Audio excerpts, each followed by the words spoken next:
Hi అండి, welcome back to my channel. టమాటా మసాలా పప్పు ఏ విధంగా చేసుకోవాలో చూసేద్దాము.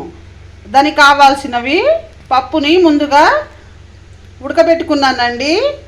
ఒక హాఫ్ టీ స్పూన్ పసుపు, ఒక స్పూన్ ఆయిల్ వేసుకొని ఉడకబెట్టుకొని పక్కన పెట్టుకున్నాను. టమాటా, ఉల్లిపాయ, పచ్చిమిర్చి, వెల్లుల్లి రెబ్బలు కట్ చేసుకొని పెట్టుకున్నాను. కరివేపాకు, ఇంగువ, ఉప్పు, కారం, పసుపు, గరం మసాలా. స్టవ్ వెలిగించుకొని ఒక గిన్నె పెట్టుకున్నానండి. అందులో ఒక పావు ఆయిల్ వేసుకొని జీలకర్ర వేసుకున్నాను. ఇప్పుడు ఇందులోనే కట్ చేసుకున్న ఉల్లిపాయ ముక్కలు,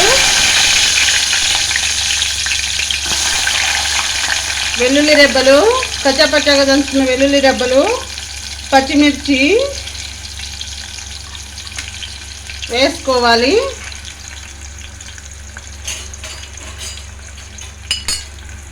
వేసుకొని కలుపుకున్నాము. మగ్గాక చూద్దాము. ఒక 2 మినిట్స్ తర్వాత చూద్దాము. కరివేపాకు కూడా వేసుకున్నాము.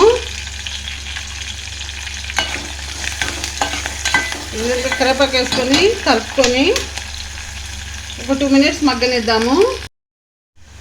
ఈ విధంగా మగ్గాక ఇందులోనే టమాటాలు కూడా వేసుకుందాము. కట్ చేసుకున్న టమాటాలు వేసుకొని ఒకసారి కలుపుకుందాము. కలుపుకొని ఇందులో సరిపడా, పప్పుకి సరిపడా సాల్ట్,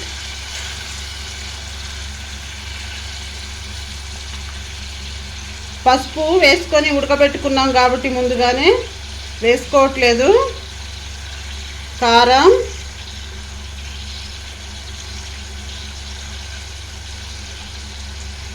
ధనియాల పొడి,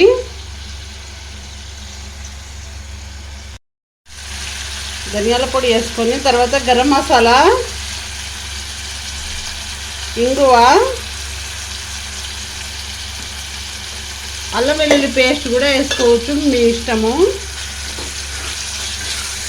ఒకసారి కలుపుకుందాము. కలుపుకొని మగ్గనిద్దామండి. మగ్గాక చూద్దాము.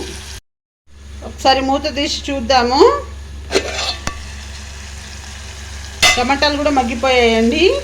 మగ్గాక మనం ముందుగా ఉడకబెట్టి పెట్టుకున్న పప్పును వేసుకుందాము. ఒకసారి కలుపుకొని వేసుకోవాలి. పప్పుని మెదుపుకొని వేసుకోవాలి. కలుపుకుందాము.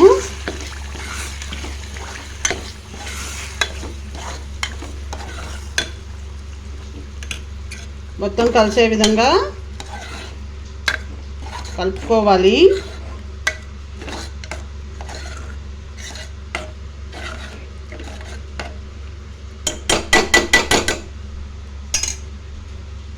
ఒక 1 మినిట్ మగ్గనిద్దాము. మగ్గాక చూద్దాము. ఒకసారి మూత తీసి చూద్దాము. పైనుంచి ఇంకొంచెం కరివేపాకు, కొత్తిమీర ఉంటే కొత్తిమీర కూడా వేసుకోవచ్చు అవైలబుల్గా. నా దగ్గర అవైలబుల్గా లేదు కాబట్టి వేసుకోవట్లేదు. అంతేనండి. చాలా సింపుల్గా, చాలా టేస్టీగా, ఎప్పుడు ఒకేలాగా కాకుండా ఈ విధంగా చేసుకుంటే చాలా టేస్ట్గా ఉంటుంది. తప్పకుండా ట్రై చేయండి. ఎలా వచ్చిందో కామెంట్ సెక్షన్లో కామెంట్ చేయండి. అంతేనండి. Make sure to like, share, subscribe my channel.